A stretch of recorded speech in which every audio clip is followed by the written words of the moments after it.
Hi everyone, चलिए गौर करते हैं अमेरिका के राष्ट्रपति डोनाल्ड ट्रंप की तरफ। अमेरिका के राष्ट्रपति डोनाल्ड ट्रंप ने शपथ लेते ही अपना रुख भारतीयों के प्रति बदल लिया है। भले ही प्रधानमंत्री मोदी की ट्रंप के साथ दोस्ती क्यों ना हो, लेकिन ट्रंप शपथ लेने के पश्चात दोस्ती को शायद भुला गए हैं। अपनी चुनावी घोषणा के अनुरूप ही राष्ट्रपति डोनाल्ड ट्रंप ने सख्त प्रवासन नीतियों पर अमल शुरू कर दिया है। इस सख्ती के दायरे में 20,000 भारतीय संकट में हैं, जिसके बारे में अमेरिका कहता है कि इनके पास अमेरिका में रहने के वैध कागज नहीं हैं, उन्हें वापस भेजा जाएगा। अमेरिका ने ऐसे 20,000 भारतीयों को डिपोर्टेशन लिस्ट में डाल दिया है।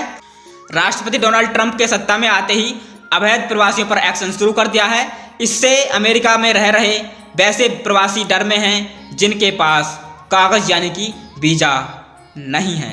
इन लोगों ने कानूनी विकल्पों का सहारा लेना शुरू कर दिया है। इसे लेकर भारत में भी चिंता है।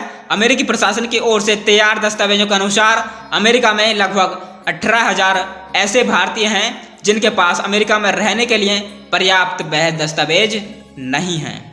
ट्रंप ऐसे भारतीयों को नई दिल्ली वापस भेज सकता है। US immigration and custom enforcement यानी कि ICE के आंकड़ों के अनुसार नवंबर 2024 तक 20,407 ऐसे भारतीय हैं जिनके पास कोई वैध दस्तावेज नहीं है। इन भारतीयों पर ट्रंप प्रशासन की पैनी नज़र बनी हुई है। इन भारतीयों को लेकर फाइनल रिमूवल ऑर्डर कभी भी आ सकता है। इनमें से 2,467 भारतीय तो ऐसे हैं जो इमिग्रेशन के डिटेंशन कैंप में बंद हैं, जबकि 17,940 भारतीयों को अमेरिका पेपरलेस बताता है। ये आंकड़े बताते हैं कि अमेरिका डिटेंशन कैंपों में रहने वाले भारत के लोग राष्ट्रीयता के आधार पर चौथे नंबर पर हैं। प्यू रिसर्च 2024 की एक रिपोर्ट के अनुसार अमेरिका में भारतीय तीसरे ऐसे सबसे बड़े समुदाय हैं जिन्हें अमेरिका बिना दस्तावेजों वाला मानता है। इस मामले में सबसे पहले नंबर पर है अमेरिका का पड़ोसी मैक्सिको, दूसरे नंबर पर साल्वाडोर और तीसरे नंबर पर हम भारतीय हैं। अमेरिका ने वर्ष 2024 में इमिग्रेशन एंड कस्टम एनफोर्समेंट विभाग ने 2,70,000 प्रवासियों को 192 देशों में डिपोर्ट किया है। इनमें भारतीय भी शामिल हैं। साल 2024 में अमेरिका ने 15,029 अवैध प्रवासी भारत को वापस किए हैं। ICE की वार्षिक रिपोर्ट के अनुसार 4 साल में डिपोर्ट किए जाने वाले भारतीयों की संख्या 5 गुना बढ़ गई है। अमेरिका ने 2021 में 292 भारतीयों को डिपोर्ट किया था। 2024 में ये संख्या 1529 हो सकती है।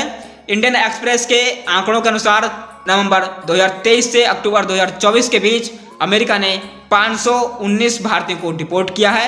अब जानते हैं कि क्या होता है final removal order. Removal order आव्राजन यानी कि इमिग्रेशन न्यायाधीश द्वारा जारी किया जाता है। जब प्रवासी की अर्जी पर सुनवाई करने वाला अपीलीय अधिकारी इस आदेश की पुष्टि कर देता है तो फिर ये अंतिम निष्कासन आदेश यानी कि फाइनल रिमूवल ऑर्डर बन जाता है। अमेरिका में इस वक्त ऐसे 20,407 भारतीय प्रवासी हैं। अमेरिका कहता है कि इन भारतीयों के पास अमेरिका में रहने के लिए पूरे कागज यानी कि वीजा नहीं है। प्यू रिसर्च सेंटर के आंकड़ों के अनुसार अमेरिका में भारत से लगभग 7,25,000 अवैध प्रवासी हैं, जिससे यह मैक्सिको और अल साल्वाडोर के बाद अनाधिकृत प्रवासियों की तीसरी सबसे बड़ी आबादी बन गया है। अब देखते हैं कि अब क्या करने वाले हैं ट्रंप। गौरतलब है कि Biden, Barack Obama, George Bush की नीतियां प्रवासियों को लेकर नरम थीं, लेकिन ट्रंप इसे पूरी तरह बदलने वाले हैं। ट्रंप ने वाशिंगटन में कहा कि हम अवैध घुसपैठ को हमेशा के लिए रोक देंगे, हमारी सीमाओं के अंदर कोई घुस नहीं पाएगा, हम अपने बॉर्डर पर कब्जा नहीं करने देंगे, हम फिर से एक स्वतंत्र और गौरवशाली राष्ट्र बनेंगे।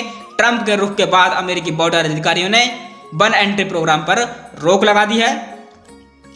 इसके जरिए प्रवासी एक ऐप सुविधा के आधार पर अमेरिका में प्रवेश कर सकते हैं। इसके अलावा वन एंट्री के तहत होने वाले प्रवासियों के सभी इंटरव्यू रद्द कर दिए हैं। इस इंटरव्यू के लिए प्रवासियों का नाम लॉटरी के आधार पर चुना जाता था। एक बार नाम चयनित हो जाने और अप्रूवल मिल जाने के बाद ये प्रवासी अमेरिका में जीने और खाने का अधिकार प्राप्त कर लेते थे, लेकिन ट्रंप ने इस ऐप को बंद कर दिया है। अवैध प्रवासियों को लेकर ट्रंप की पॉलिसी कितनी सख्त है, इस बात का अंदाजा इससे लगाया जा सकता है कि राष्ट्रपति बनने के तुरंत बाद ही उन्होंने मैक्सिको बॉर्डर पर आपातकाल लगा दिया है और वहां सेना भेज दी है। अगर ट्रंप देश में मौजूद अवैध प्रवासियों को लेकर इतनी ही सख्ती दिखाते हैं तो फिलहाल अमेरिका के रडार पर आए 18,000 भारतीय संकट में हैं। तो यह चिंता का विषय है भारत के लिए। दोस्तों फिलहाल के लिए इस वीडियो में इतना ही, मिलते हैं नेक्स्ट वीडियो में, तब तक के लिए जय हिंद।